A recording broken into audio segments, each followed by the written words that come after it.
Thanks for watching BVR TV news. భారతదేశ వ్యాప్తంగా private స్కూల్స్ల దందా నడుస్తూ ఉంది.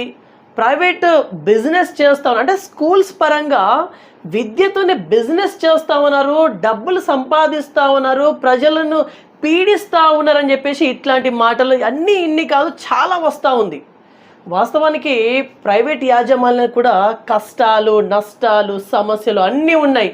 ఎస్, అవేంటిదో ఇప్పుడు తెలుసుకుందాం. ఈరోజు ప్రజెంట్ మహబూబాబాద్ జిల్లాకు సంబంధించినటువంటి తొర్రూరుకి రావడం జరిగింది. Thorrur little flower school high school correspondent అయినటువంటి హనుమాన్ల దేవేందర్ రెడ్డి గారు మనతో ఉన్నారు. సో వీరు ప్రజెంట్ ట్రస్మా స్టేట్ వైస్ ప్రెసిడెంట్గా ఉన్నటువంటి పరిస్థితి. వాస్తవానికి ప్రైవేట్ యాజమాన్యాలు ఎదుర్కొంటున్నటువంటి సమస్యలు ఏంటో తెలుసుకుందాం. నమస్తే సార్, బాగున్నారా? నమస్కారం అండి, వెంకట్ గారు. నేను Devender Reddy, little flower high school Thorrur. ఈరోజు ప్రైవేటు పాఠశాలలు అనగానే సమాజంలో ఒక రకమైనటువంటి వ్యవస్థ నెలకొంది. ఏంటి అంటే దోపిడీ, వేధిస్తున్నారు, పీడిస్తున్నారు అనేటువంటి పరిస్థితులు ప్రైవేటు యాజమాన్యానికి సమాజం అంతా కూడా వర్తింపజేస్తున్నటువంటి పరిస్థితి. కానీ ఒరిజినల్గా సమాజంలో రెండు రకాలైనటువంటి పాఠశాలలు ఉన్నాయి. మావన్నీ కూడా బడ్జెట్ పాఠశాలలు. ఇంకొక రకమైనటువంటి పాఠశాలలు కార్పొరేట్ పాఠశాలలు ఉన్నాయి. ఈ రెండు పాఠశాలల వ్యవస్థని కూడా మొత్తం కలిపేసి దోపిడీ అని చెప్పి ప్రచారం చేయడాన్ని మేము చాలా రోజులుగా దానికి వివరణ ఇస్తూ వస్తున్నాం. కానీ సమాజంలో ఇంకా మార్పు రావాల్సినటువంటి అవసరం ఉంది. మావన్నీ కూడా బడ్జెట్ పాఠశాలలు, అంటే తక్కువ ఫీజులతో గ్రామీణ ప్రాంతంలో నిర్వహిస్తున్నటువంటి పాఠశాలలు. సార్, ఇక్కడ ప్రైవేట్ స్కూల్స్ అంటే ఒకటే ఉంటుంది, ఇందులో మళ్ళీ రెండు రకాలు అంటే మేము సాధారణమైనటువంటి ఫీజులతో పేరెంట్స్కి అందుబాటులో ఉన్న ఫీజులతో వ్యాపారం కాకుండా నిరుద్యోగులుగా ఉన్నటువంటి మేము మాతో పాటు మరికొంతమందికి ఉపాధి కల్పించేటువంటి ఉద్దేశంతో ప్రారంభించినటువంటి పాఠశాలలన్నీ కూడా బడ్జెట్ ప్రైవేట్ పాఠశాలలు. కేవలం వ్యాపారేచ్ఛతో కోట్ల రూపాయలైనటువంటి డబ్బులు సంపాదించాలనే ఉద్దేశంతో నర్సరీకే లక్షల రూపాయల ఫీజులు తీసుకున్నటువంటి పాఠశాలలన్నీ కూడా కార్పొరేట్ పాఠశాలలు. మీరు అన్నారు, ఇప్పుడే అన్నారు నర్సరీకి 1,00,000. సార్, నాకు తెలియక అడుగుతాను ఒకటి. ఇప్పుడు మీ స్కూల్లో స్టడీ 1,00,000 ఇచ్చి చదివేటువంటి ఆ స్కూల్లో స్టడీ ఒకటేనా, డిఫరెంట్ ఉంటుందా? చదువులో ఏ విధమైనటువంటి వ్యత్యాసం ఉండదండి. ఎందుకంటే నర్సరీ విద్యార్థి స్థాయికి మనం అందించాల్సినటువంటి విద్య మా దగ్గర అయినా, అంటే బడ్జెట్ ప్రైవేట్ పాఠశాలలో అయినా అదే, కార్పొరేట్ పాఠశాలకు వెళ్ళినా వాళ్ళు బోధించేటువంటి విద్య అదే. ఎందుకంటే మనం లక్షల రూపాయలు చెల్లిస్తామని చెప్పి నర్సరీ విద్యార్థికి 10వ తరగతి పాఠాలు చెప్తే అయితే విద్యార్థి రిసీవ్ చేసుకోలేడు. కాకపోతే అక్కడ ఏసీ తరగతి గదులు ఉండొచ్చు, ఏసీ బస్సులు ఉండొచ్చు, ఇంకా కొన్ని ఫెసిలిటీస్ అదనంగా ఉండొచ్చు. అంతే తప్ప విద్య ఎక్కడ బోధించినా అదే విధంగా ఉంటుంది. ఓకే, ఇప్పుడు మీ స్కూల్ విషయానికి వద్దాం. నర్సరీ నుంచి 10th వరకు ఒకసారి వివరాలు ఎట్లుంటాయి మీ దగ్గర? స్కూల్ ఫీజు మేము సాధారణంగా రూరల్ ఏరియాస్లో నర్సరీకి 10 నుంచి 15,000 రూపాయల ఫీజులు ఉంటాయండి. ప్రైవేటు అదే 10వ తరగతికి వచ్చేటప్పటికి 25,000 నుంచి 35,000 ఈ గ్రామీణ ప్రాంత పాఠశాలల్లో ఉంటాయండి. ఆ ఫీజులు ఆ విధంగా ఉన్నప్పటికి కూడా పేరెంట్ యొక్క పరిస్థితులను బట్టో, వారి యొక్క ఆర్థిక స్థితిగతులను బట్టో, కుటుంబ నేపథ్యాన్ని బట్టో ప్రతి పేరెంట్కి కూడా ఎంతో కొంత 2,000, 3,000, 4,000 అవసరమైతే 5,000, 6,000 కూడా మనం కన్సెషన్ ఇస్తున్నటువంటి పరిస్థితి ఉంటుంది. కాబట్టి మేము నిర్వహిస్తున్నటువంటి ఈ బడ్జెట్ ప్రైవేటు పాఠశాలలన్నీ కూడా నిరుద్యోగులుగా మమ్మల్ని మేము పోషించుకుంటూ ఇంకొక 10 మందికి ఉపాధి కల్పిస్తూ నిర్వహిస్తున్నటువంటి పాఠశాలలు. ఇప్పుడు 10th వరకు 20,000 to 30,000 వరకు ఇది క్లియర్ అయిపోద్ది. అవునండి. మరి ఎందుకు ఇంతలా ఈ పదాలు ఎందుకు వస్తున్నట్టు? దోపిడీ, వ్యాపారం చేస్తున్నారు, ప్రజల్ని పీడిస్తున్నారు, అది ఇదని చెప్పి. ఇప్పుడు ఇవే పాఠశాలలు కార్పొరేట్ పాఠశాలకు వెళ్ళినట్లయితే మేము ఉదాహరణకి డే స్కాలర్కి 30,000 రూపాయలు 10వ తరగతి ఫీజుగా తీసుకుంటున్నట్లయితే అదే హాస్టల్కి అయితే మేము 55,000 నుంచి 75,000 వరకు ఒక్కొక్క పాఠశాలను బట్టి ఫీజులు ఉంటే, ఇవి కార్పొరేట్ పాఠశాలకు వెళ్ళినట్లయితే డే స్కాలర్ ఫీజు 10వ తరగతికి 1,50,000 ఉంది డే స్కాలర్. అదే హాస్టల్కి వెళ్తే 2,00,000, 2,50,000 ఉన్నాయి. ఆటోమేటిక్గా ఆ ఫీజులను దృష్టిలో పెట్టుకుంటే దోపిడీ అనడాన్ని మేము కూడా వ్యతిరేకించట్లేదు. కానీ మమ్మల్ని కూడా అదే ఘాటన పెట్టడం అనే విషయంలో మేము బాధపడుతున్నాం. అందుకని ప్రభుత్వానికి కూడా ఎప్పటికప్పుడు మేము పాఠశాలని విభజించండి, ఏవి కార్పొరేటు, ఏవి బడ్జెట్ పాఠశాలలు, మమ్మల్ని కూడా వాళ్ళ ఘాటులో కట్టి మేము కూడా ఏదో దోపిడీ చేస్తున్నాం. మేము దోపిడీ చేయట్లేదండి, మేము బతుకుతూ ఇంకొక 10 మందికి ఉపాధి కల్పిస్తున్నాం. ఈ మహబూబాబాద్ జిల్లా వరకు కార్పొరేట్ సంస్థలు ఎన్ని ఉన్నాయి అసలు? సాధారణంగా ఇక్కడైతే కార్పొరేట్ పాఠశాలలు, కాకపోతే శ్రీ చైతన్య లాంటి సంస్థలు తొర్రూరులో ఒక పాఠశాల ఉంది. అదేవిధంగా మహబూబాబాద్లో కూడా 2 బ్రాంచులు నిర్వహిస్తున్నారు. వాళ్ళు కూడా సరే హైదరాబాద్లో, వరంగల్లో లాగా తొర్రూరులో తీసుకోకపోయినప్పటికీ మాకంటే మాత్రం ఫీజెస్ ఎక్కువగా కలెక్ట్ చేస్తున్నటువంటి మాట వాస్తవం. యాక్చువల్లీ మీ సమస్యలు ఏంటి సార్? ప్రజెంట్ మా సమస్యలు ఏంటంటే గ్రామీణ ప్రాంతంలో మేము విద్యాబోధన చేస్తూ అనేక రకాలైనటువంటి సమస్యలను ఎదుర్కొంటున్నాం. మారుతున్నటువంటి పరిస్థితులకు అనుగుణంగా మమ్మల్ని మేము ఎప్పటికప్పుడు అప్గ్రేడ్ చేసుకోవాలి. ముందుగా డిజిటల్ ఎడ్యుకేషన్ వచ్చింది, ఆ డిజిటల్ ఎడ్యుకేషన్ పెట్టాం. ఆ తర్వాత ముందుగా కంప్యూటర్స్ వచ్చినాయి, కంప్యూటర్స్ పెట్టాం. తర్వాత డిజిటల్ ఎడ్యుకేషన్ పెట్టాం. ఇప్పుడు టచ్ స్క్రీన్స్ వచ్చాయి. ఇవన్నీ కూడా ఎప్పటికప్పుడు అప్డేట్ చేసుకుంటూ ఆర్థిక వనరులను పెంపొందించుకుంటూ మేము ఇన్వెస్ట్ చేయాల్సినటువంటి పరిస్థితి. పిల్లలకు కావాల్సినటువంటి స్టాఫ్ కూడా రూరల్ ఏరియాస్కి రాలేనటువంటి పరిస్థితి. ఇటువంటి పరిస్థితుల్లో మేము వాళ్ళకి శిక్షణ ఇచ్చుకుంటూ విద్యార్థులకి సరైనటువంటి న్యాయం చేస్తూ, అదేవిధంగా ఎప్పటికప్పుడు టెక్నాలజీ పరంగా కూడా మారుతున్న పరిస్థితులకు అనుగుణంగా మమ్మల్ని మేము కూడా అప్గ్రేడ్ చేసుకుంటూ మంచి ఫలితాలు ఇవ్వడానికి రూరల్ ఏరియాస్లో మేము అనేక రకాలైనటువంటి ఇబ్బందులను ఎదుర్కొంటున్నాం. ఉదాహరణకి కరెంటు బిల్లు విషయంలో మేము గత ప్రభుత్వం నుంచి కూడా అనేక సార్లు మమ్మల్ని కేటగిరీ 7లోకి మార్చండి, విద్యుత్ బిల్లులు విపరీతంగా ఉన్నాయని చెప్పి అనేక సార్లు ప్రభుత్వాలకు విన్నవించినప్పటికీ కూడా ఎక్కడ కూడా మాకు కేటగిరీ చేంజ్ అనేది చేయలేదు. అదేవిధంగా ఈ మధ్య కాలంలో ప్రాపర్టీ ట్యాక్సులు విపరీతంగా, ఉదాహరణకి నేను ఈ పాఠశాలకి ప్రాపర్టీ ట్యాక్స్ 3 లక్షల రూపాయలు సంవత్సరానికి కడుతున్నాను. ఈ విధమైనటువంటి పరిస్థితుల్లో ప్రభుత్వం మాకు సహకారం అందించకపోగా ఈ విధమైనటువంటి పన్నుల రూపంలో మా మీద వేయడం వల్ల మేము ఆర్థికంగా అనేక ఇబ్బందులను ఎదుర్కొంటున్నాం. ఇక్కడ మేము ఉన్నటువంటి పరిస్థితుల్లో మేము వాతావరణ పరిస్థితులను చూడాలి, కరువులను చూడాలి, పేరెంట్కి డబ్బులు వచ్చేటువంటి సిచ్యువేషన్ బట్టి మేము కలెక్ట్ చేయాలి తప్ప కార్పొరేట్ పాఠశాల లాగా ఈరోజు 50,000 అందరు కట్టాల్సిందే అంటే కట్టేటువంటి పరిస్థితుల్లో పేరెంట్స్ ఉండరండి. అంటే ఇప్పుడు మీకు ట్యాక్సెస్ నుంచి రిలాక్సేషన్ కావాలనా? ఎస్, ట్యాక్సెస్ నుంచి రిలాక్సేషన్ కావాలండి. రెండవది, ప్రభుత్వము ఒక 100 మందికి ఉపాధి కల్పించేటువంటి ఒక సాఫ్ట్వేర్ కంపెనీ వస్తేనే వాళ్ళకి ఉచితంగా భూములు ఇవ్వడం, ఉచితంగా కరెంట్ ఇవ్వడం, వాటర్ ఫెసిలిటీ కలుగజేయడం, అనేక రకాలైనటువంటి ఫెసిలిటీస్ అందజేస్తున్నటువంటి ప్రభుత్వం మేము సుమారు రాష్ట్రంలో 2,47,000 మంది ఉపాధ్యాయులకి ఉపాధి కల్పిస్తూ ఉన్నాం. అదేవిధంగా 1,20,000 మంది డ్రైవర్లు, క్లీనర్లు, నాన్ టీచింగ్ స్టాఫ్కి ఉపాధి కల్పిస్తున్నాం. అంటే సుమారు 3,67,000 మందికి ఉపాధి కల్పిస్తున్నట్టు మా మీద ప్రభుత్వం కూడా కొంత ఆలోచించి కొంత ఆర్థికమైనటువంటి వెసులుబాట్లు మాకు కల్పించాలని ఈ సందర్భంగా మీ ద్వారా ప్రభుత్వాన్ని నేను కోరుతున్నాను. ఇప్పుడు మీ స్కూల్ విషయానికే తీసుకొద్దాం. ఇప్పుడు మీది కార్పొరేట్ సంస్థ అయితే కాదు. ఎస్. యా, సో 30,000లోనే 10th వరకు క్లియర్ అయిపోద్ది.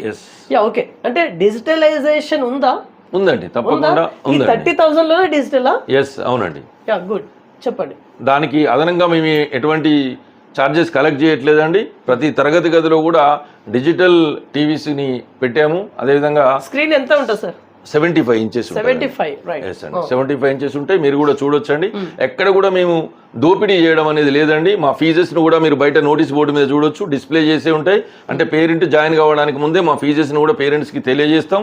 అదేవిధంగా ప్రభుత్వానికి కూడా ఎప్పటికప్పుడు మా ఆడిట్ రిపోర్ట్స్ని కూడా సబ్మిట్ చేస్తున్నాం.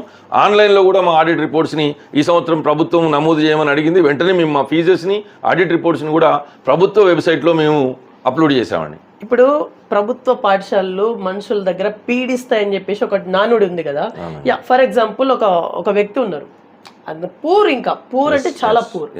వారు వచ్చి వాళ్ళ బాధలు ఏమో చెప్పుకుంటారు. మీరు ఏమైనా కన్సెషన్ ఇస్తామండి. అంతేకాదండి, మా పాఠశాలలో నేనైతే మా పాఠశాలలో చదువుతున్నటువంటి విద్యార్థి యొక్క తండ్రి 1వ తరగతి నుంచి 10వ తరగతి వరకు వారి యొక్క బాధ్యతను మోసేటువంటి తండ్రి ఏ కారణాల చేత మరణించినా కూడా 10వ తరగతి వరకు నేను ఉచిత విద్యను అందజేస్తున్నా అండి.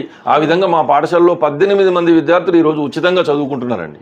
గ్రేట్. ఇది ఎప్పటి నుంచి చేస్తున్నది? ఇది సుమారు నేను 6 years నుంచి చేస్తున్నా అండి. 18 మంది. ఎందుకంటే వాళ్ళకి ఫీజు కట్టాల్సినటువంటి బాధ్యత ఉన్నటువంటి తండ్రిని లేనప్పుడు మనం ఆ విద్యార్థి మీద మళ్ళీ ఆర్థిక భారం వేయడం కరెక్ట్ కాదనే ఉద్దేశంతో నేను ఉచిత విద్యని వాళ్ళకి అందజేస్తున్నాను. అట్లీస్ట్ బస్ ఫీ కూడా లేదండి, బస్ ఫీజు లేదు. ఓన్లీ బుక్స్ కొనుక్కుంటే సరిపోతుంది. విద్యార్థికి ఉచిత విద్యను అందజేస్తున్నాం. హాస్టల్లో ఉంటే మాత్రం హాస్టల్ ఫీజు పే చేస్తారు. స్కూల్ ఫీజు కంప్లీట్గా ఫ్రీ ఇస్తున్నామండి. ఆ విధంగా 18 మంది విద్యార్థులు మా పాఠశాలలో ఉచిత విద్యను అభ్యసిస్తున్నారు. అంతేకాదు, మేము టాపర్స్కి కూడా అనేక రకాలైనటువంటి ప్రోత్సాహాలు కలగజేస్తుంటాం. 10వ తరగతి ఒకవేళ టాప్ ఎవరైతే వస్తారో, ఇంతకుముందు జీపీఏ ఉన్నప్పుడు 10/10 ఎవరు వచ్చారో, ఇప్పుడు పాఠశాలలో టాప్ మార్క్స్ ఎవరైతే సాధిస్తున్నారో వాళ్ళందరికీ కూడా 10వ తరగతి ఫీజును కూడా మళ్ళీ ప్రోత్సాహకంగా రిటర్న్ ఇస్తున్నామండి. 10వ తరగతి విద్యార్థులు కంప్లీట్ అయిన తర్వాత కూడా వాళ్ళ ఫీజుని వాళ్ళకి అందజేస్తున్నాం. ఈ సంవత్సరం మీ టాపర్స్ గురించి ఏం మాట్లాడతారు? గత సంవత్సరం మహబూబాబాద్ జిల్లా ఫస్ట్ పొజిషన్లో మేమే ఉన్నామండి. ఈసారి 2nd ర్యాంక్లో మేమే ఉన్నాం. తప్పనిసరిగా మా విద్యార్థులకు నాణ్యమైనటువంటి విద్యని అందించి ఒక్క విద్యను అందించడమే కాకుండా సంస్కారయుతమైనటువంటి విద్యార్థులను తయారు చేయాల్సినటువంటి బాధ్యత కూడా పాఠశాలల మీద ఉన్నదండి. ఎందుకంటే మొన్న జరిగినటువంటి రూపారెడ్డి గారి హత్య ఉదంతం కూడా మనం చూస్తున్నాం. విద్యార్థుల్లో నైతికత లోపిస్తున్నది. ప్రభుత్వాన్ని ఈ సందర్భంగా నేను ఇంకొక విషయాన్ని కూడా, నైతిక విలువలకు సంబంధించినటువంటి సిలబస్ను కూడా పాఠ్యాంశాల్లో చేర్చాల్సినటువంటి అవసరాన్ని కూడా మీ ద్వారా నేను ప్రభుత్వాన్ని రిక్వెస్ట్ చేస్తున్నాను. ఎక్స్ట్రా సబ్జెక్ట్ తప్పకుండా అండి, ఉన్న సబ్జెక్టులో ఇంక్లూడ్ చేసినా పర్లేదు, కానీ చదువుతో పాటు సంస్కారం నేర్పాల్సినటువంటి బాధ్యత, నైతిక విలువలను విద్యార్థులకు అందజేయాల్సినటువంటి బాధ్యత ప్రభుత్వం పాఠశాలల మీద, మా మీద, అందరి మీద ఉన్నదండి. ప్రభుత్వం తప్పకుండా దీని మీద ఒక గవర్నమెంట్ స్కీమ్ ప్రైవేట్ స్కూళ్ళలో కూడా ఒక ఇంప్లిమెంటేషన్ అవుతా ఉంది కొన్ని స్కూల్స్లలో, ఎస్సీ ఎస్టీలకి ఫ్రీ సీట్స్ అని చెప్పేసి. దాని గురించి బెస్ట్ అవైలబుల్ స్కీమ్ అండి అది, మా పాఠశాలలో కూడా ఉంది. యాక్చువల్గా ప్రభుత్వం ఈ బెస్ట్ అవైలబుల్ స్కీమ్ కింద ప్రభుత్వమే కొంతమంది విద్యార్థులని సెలెక్ట్ చేసి ఆ స్కూల్స్ యొక్క రిజల్ట్ని, ఆ స్కూల్లో ఉన్నటువంటి ఫెసిలిటీస్ని అన్నిటిని కూడా పరిశీలించి కొన్ని బెస్ట్ స్కూల్స్ని ప్రభుత్వం సెలెక్ట్ చేసిందండి. ఆ విధంగా సెలెక్ట్ చేసినటువంటి పాఠశాలలకి ప్రభుత్వమే విద్యార్థులని పంపిస్తుంది. వారికి ప్రభుత్వం సంవత్సరానికి 3వ తరగతి నుంచి 10వ తరగతి వరకు కూడా 42,000 రూపాయలు ప్రభుత్వం చెల్లిస్తుందండి. ఈ 42,000 రూపాయలతో మనం వారికి భోజనము, విద్య, వసతి అన్నీ అందజేయాలి. అయితే ఆ విధంగా అందజేస్తున్నటువంటి క్రమంలో గత ప్రభుత్వమే 2 సంవత్సరాలకు సంబంధించినటువంటి బకాయిలను వదిలివేసిందండి. ఆ తర్వాత ఈ ప్రభుత్వం వచ్చిన తర్వాత కూడా బకాయిలు ఆ విధంగా కంటిన్యూ అవుతున్నాయండి. మేము అనేక సార్లు ప్రభుత్వానికి విన్నవించగా ఒకసారి బకాయిల్లో 25%, మరొకసారి 20% బకాయిలు విడుదల చేశారండి. ఇంకా ఒక్కొక్క పాఠశాలకి 50 లక్షల నుంచి 2 కోట్ల వరకు కూడా ప్రభుత్వం నుంచి రావాల్సి ఉన్నాయి. అది కూడా ఆర్థికంగా చాలా ఇబ్బందుల్లో కరెస్పాండెంట్స్ ఉన్నారు. మీ ద్వారా దీన్ని కూడా ప్రభుత్వం దృష్టికి తీసుకువెళ్తున్నా అండి. దయచేసి ప్రభుత్వం వారు పాఠశాలని, గ్రామీణ ప్రాంతంలో ఉన్నటువంటి పాఠశాలలు, ఎస్సీ ఎస్టీ పిల్లలకు నాణ్యమైనటువంటి విద్యను అందజేస్తున్నటువంటి మమ్మల్ని ప్రోత్సహించి ఆ బకాయిలను కూడా వెంటనే విడుదల చేయవలసిందిగా బీవీఆర్ న్యూస్ ద్వారా ప్రభుత్వాన్ని కోరుతున్నాను. లాస్ట్ అండ్ ఫైనల్లీ, ఇప్పుడు మీరు అన్ని చెప్పిల్లు లోపాలు, మీ లాంటి స్కూళ్ళల్లో కూడా లోపాలు ఖచ్చితంగా ఉంటాయి. అవి మీరు అంటే రివీల్ చేయరా? తప్పకుండా చేస్తామండి. ఎటువంటి లోపమున్నా అది మా దృష్టికి వచ్చిన వెంటనే దాన్ని, ఎందుకంటే కాంపిటీషన్ ఫీల్డ్లో ఉన్నాం మేము, మా దగ్గర లోపం అనేది పేరెంట్కి కనిపించినా, విద్యార్థికి కనిపించినా మా వ్యవస్థ మీద, ఆర్థిక మూలాల మీద కూడా దెబ్బపడేటువంటి అవకాశం ఉంటుంది. కాబట్టి వీలైనంత వరకు మేము ఎక్కడ కూడా లోపాలని సవరించుకోవడానికి ప్రయత్నిస్తాం, లోపాలు లేకుండా చూసుకుంటాం, నాణ్యమైనటువంటి విద్యను అందించడానికి ప్రయత్నిస్తాం. ఆ విధంగా మాతో పాటు మా అసోసియేషన్లో ఉన్నటువంటి అన్ని పాఠశాలలకు కూడా మేము ఇదే విధంగా ఎప్పటికప్పుడు సూచనలు అందజేస్తూ ఉంటామండి. సార్, ఇప్పుడు ఎల్కేజీ నుంచి వెళ్ళి 10th వరకు ఏదైతే విద్య ఉందో, గవర్నమెంట్ స్కూల్లో కూడా సేమ్ విద్య కదా? అవునండి. మరి what about your opinion on government schools? ప్రభుత్వ పాఠశాలల్లో కూడా అనుభవజ్ఞులైనటువంటి ఉపాధ్యాయులు ఉంటారు. అక్కడ కూడా విద్యాబోధన జరగడం లేదు అని మేము అనట్లేదు. కాకపోతే మా ఉపాధ్యాయులకి మాకు ఉన్నంత బాధ్యత వాళ్ళకి ఉండకపోవచ్చండి. ఎందుకంటే ఉపాధ్యాయులు ఈ సంవత్సరము 2 సంవత్సరాలు ఈ పాఠశాలలో పనిచేస్తూ ఉండవచ్చు, వచ్చే సంవత్సరం ఇంకో పాఠశాలకు వెళ్తూ ఉండవచ్చు. జవాబుదారీతనం అనేది ప్రభుత్వ పాఠశాలలో కొంత లోపిస్తూ ఉండొచ్చు. నేను వారిని విమర్శించడం అని కాదు, కానీ మేము ఇక్కడ కూర్చున్నప్పుడు ఏ పేరెంట్ వచ్చి అడిగినా వాళ్ళ విద్యార్థికి చదువు రాకపోయినా, మార్కులు రాకపోయినా, క్రమశిక్షణ లేకపోయినా అన్నింటి కూడా మేము బాధ్యత వహించాల్సినటువంటి పరిస్థితి ఉంది. కాబట్టి ఎప్పటికప్పుడు జాగ్రత్త ఉండు, వాళ్ళని ఎప్పటికప్పుడు నాణ్యమైనటువంటి విద్యను అందిస్తూ, క్రమశిక్షణాయుతమైనటువంటి విద్యను అందిస్తూ, సంస్కారయుతమైనటువంటి విద్యార్థులుగా తీర్చిదిద్దడం కోసం నిరంతరం ప్రయత్నం చేస్తూ ఉంటాం మేము. లాస్ట్ అండ్ ఫైనల్లీ, అసలు గవర్నమెంట్కి మీ సంస్థలు ఇచ్చేటువంటి మెసేజ్? ప్రభుత్వాన్ని మేము కోరేది ఏంటి అంటే, ఈరోజు సుమారు 59% మంది విద్యార్థులు రాష్ట్రంలో ప్రైవేటు పాఠశాలలో చదువుతున్నారు. అంటే 40%, 41% మంది మాత్రమే ప్రభుత్వ పాఠశాలలో ఉన్నారు. అంటే సుమారు 49,50,000 మంది విద్యార్థులు ఈరోజు ప్రైవేటు పాఠశాలలో చదువుతున్నందున ప్రభుత్వం ప్రైవేటు పాఠశాలని ఒక కన్నుగా, ప్రభుత్వ పాఠశాలను ఒక కన్నుగా తీసుకోవాల్సినటువంటి అవసరాన్ని మేము ప్రభుత్వానికి తెలియజేస్తున్నాం.